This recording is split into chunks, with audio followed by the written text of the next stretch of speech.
Hello, welcome to my presentation. I'm going to try to share my screen again. Let's see what we're doing. All right, share my entire screen. Share. And we're going to start here. So, marriage and family. This is a slide, a PowerPoint presentation about everything we've learned in the marriage and family class this semester. My name is Rachel Hoffman. So, what to expect after the honeymoon period? The honeymoon stage lasts between 6 months to 2 years in most cases. This is the least mature stage of a relationship, often called the infatuation stage.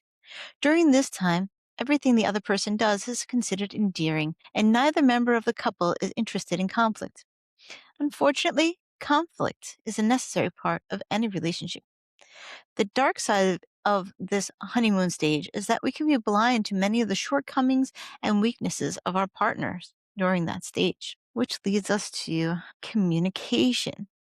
The importance of good communication skills in a relationship that will last cannot be understated. The stage after the honeymoon is sometimes referred to as the hangover stage. It is important to note that after such extreme highs of the honeymoon and some of the build up concerning interpersonal interactions, couples find themselves at odds with each other. This can be a very frustrating time.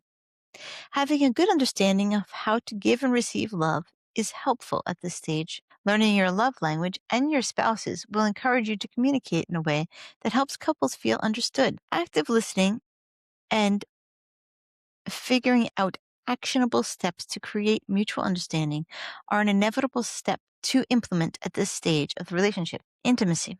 According to the Bible, God made man and woman in his image. It is the two different representatives who display the full likeness of God as he expresses it on earth. It is important to note he created them as one. It was after he imparted his likeness that he separated male and female. As such, there are ways that men and women differ as a general principle, and it is the understanding of these different perspectives that create the strongest understanding of how to face the challenges of life. However, this also causes miscommunications and frustrations, as at times it seems like the spouse of the opposite gender is speaking a different language. Spending time to work through those different perspectives leads to a better understanding about how to resolve conflict. In my discussion with Will and Ellie, a couple who have been married for 30 years, they talked about learning to listen to and trust each other, that even when what the other may be saying doesn't always make sense to them, they've had enough interactions to know that the other's perspective is bringing revelation to a concept they may not have thought of. Conflict resolution. Conflict is an inevitable result of all relationships, and marriage is no exception. There are many theories and ideas about how conflict arises, but how to resolve the conflict is more important than the theory about how we get conflict. Perceived imbalances in relational equity and power distribution are significant predictors of marital dissatisfaction and conflict escalation. Whether real or imagined, an equitable division of labor is needed to be discussed and determined by both members of a couple. If one or both members feels as though they are doing more for the relationship or the family than the other, conflict and resentment start to build. Opening clear lines of communication and being realistic in our expectations are necessary to articulate in order to figure out how to navigate conflict. It is important to address the root cause of any conflict. Being honest about the assumptions and feelings underlying the perceived injustice is a necessary first step to having a healthy argument. For many, inviting a neutral third party to the conversation, such as a therapist or pastor, is beneficial. Finances. 1 Timothy 6:10 says, "The love of money is the root of all kinds of evil." This is on display in a marriage relationship. Each person in the relationship needs to have a proper orientation towards money. If one or both holds money higher than God or their relationship, there will be difficulties in the marriage. When a person is single, it is easy to think of money as being their own. They may get used to nice things. It is also a problem when people just starting out in life together think they could or even should have all the nice things their parents have accumulated over the years. Having an open dialogue about expectations, creating a realistic budget, and sticking to it, remembering you are on the same team, and keeping God first in your finances support the development of strong biblical principles in the relationship. Ultimately, learning to compromise is a part of any healthy relationship. Financial compromises must happen. This is where things get real. Putting off one person's dreams or desires for the betterment of the family is challenging, but the only way to grow together instead of growing apart. Choosing to start a family. So you want to start a family. Being in a stable relationship with a committed partner is an excellent first step. Unfortunately, not everyone waits for stability before starting a family, so we work with what we have. If you and your partner can resolve conflict equitably, have some type of financial plan in place, and are committed to each other, you are on the right path. Even with these things communicated, it is challenging. The personal growth, the depth of love, and the understanding of sacrificing for other people are all worth the challenges. In John 15:13, Jesus talks about how great it is to lay one's life down or desires aside for somebody else's sake. This seems counterintuitive. It is one of those things that you will never fully understand until you do it. Sacrifices made for the benefit of others have long-term rewards that are hard to quantify. Adding children. We all know that adding children to any marriage has its own set of challenges. Some things that can help prepare a couple for the little addition is organizing, planning, and preparing for the baby, sometimes called nesting.